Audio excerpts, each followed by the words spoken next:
Zog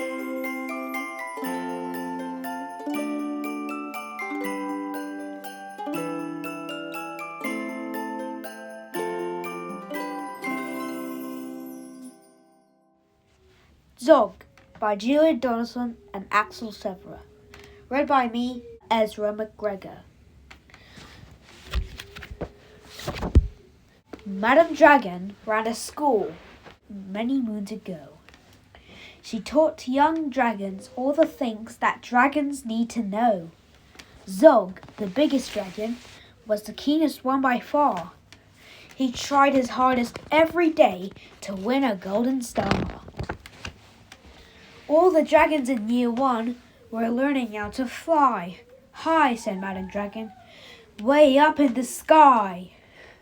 Now that you've been shown, you can practice on your own, and you'll be expert flyers by the time you're fully grown. Zog went off to practice, flying fast and free. He soared and swooped and looped the loop, then crashed into a tree.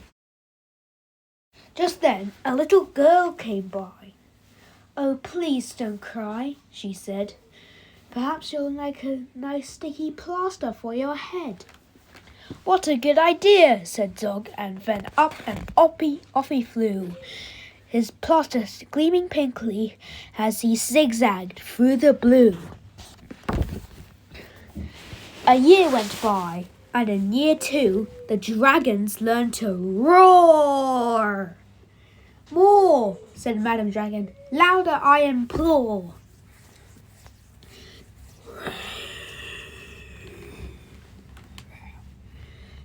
Now that you've been shown, you can practice on your own, and you'll be champion roarers by the time you're fully grown. Zog went off to practice. He roared with fearsome force. He kept it up for hours on end, but then his throat grew hoarse. Just then, the girl came by again. She said, "What's rotten luck? Would you like a nice soothing peppermint to suck?" "What a good idea," said Zog. Then up and off he flew, and breathing fumes of peppermint, he zigzagged through the blue. A year went by, and in year 3, the dragons learned to blow. "No," said Madam Dragon, "breathe out fire, not snow. Now that you've been shown, you can practice on your own, and you'll be breathing bonfires by the time you're fully grown." Zog went off to practice. He blew with all his might. He twirled around in triumph, and his wingtip caught alight. Just then, the girl came by again. She said, "You poor old thing, perhaps you'd like a nice stretchy bandage for your wing." "What a good idea," said Zog. Then up and off he flew, his bandage flapping wildly as he zigzagged through the blue. All the year 4 dragons were learning. Can you guess? "Yes," said Madam Dragon, "how to capture a princess. Now that you've been shown, you can practice on your own. You'll need to capture hundreds by the time you're fully grown." Zog went off to practice. He tried and tried and tried, but he simply couldn't manage. "I'm no good at this," he cried. "I'll never win a golden star." Just then, he saw the girl. "Perhaps," she said, "you'd like to capture me? I'm Princess Pearl." "What a good idea," said Zog. Then up and off he flew, the princess gripping tightly as he zigzagged through the blue. "Ah," said Madam Dragon, "our first princess so far. Congratulations, Zog, my dear. You've won a golden star." Zog was proud and happy, and Pearl felt good as well. She took the dragon's temperatures and nursed them when they fell.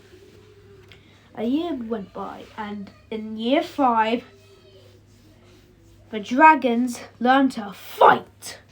Right, said Madam Dragon. Here comes a real-life knight. Up spoke the knight. My name, he said, is Gadabot the Great. I'm going to rescue Princess Pearl. I hope I'm not too late. Zog breathed fire and beat his wings.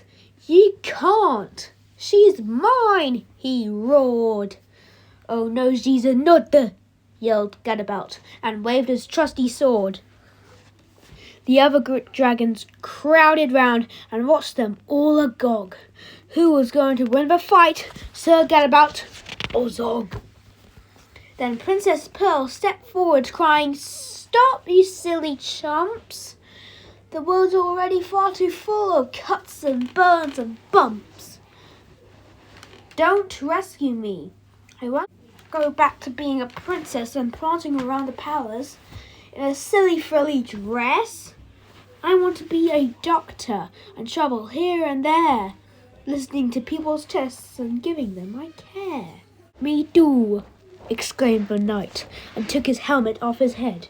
"I'd rather wear a nice twisty stethoscope," he said. "Perhaps, princess, you'll train me up." And Pearl replied, "Of course, but I don't see how the two of us could fit upon your horse." Then Zog said, "Flying doctors! I'd love to join the crew. If you let me be your ambulance, then I can carry you." "Bravo!" said Madam Dragon. "An excellent career." And all the year 5 dragons gave a loud resounding cheer. Then Madam Dragon told the horse, "I'd really hope you'll stay. I'll let you be my pupil's pet and feed you lots of hay." "What a good idea," said Zog. Then up and off he flew, the flying doctors waving as they zigzagged through the blue.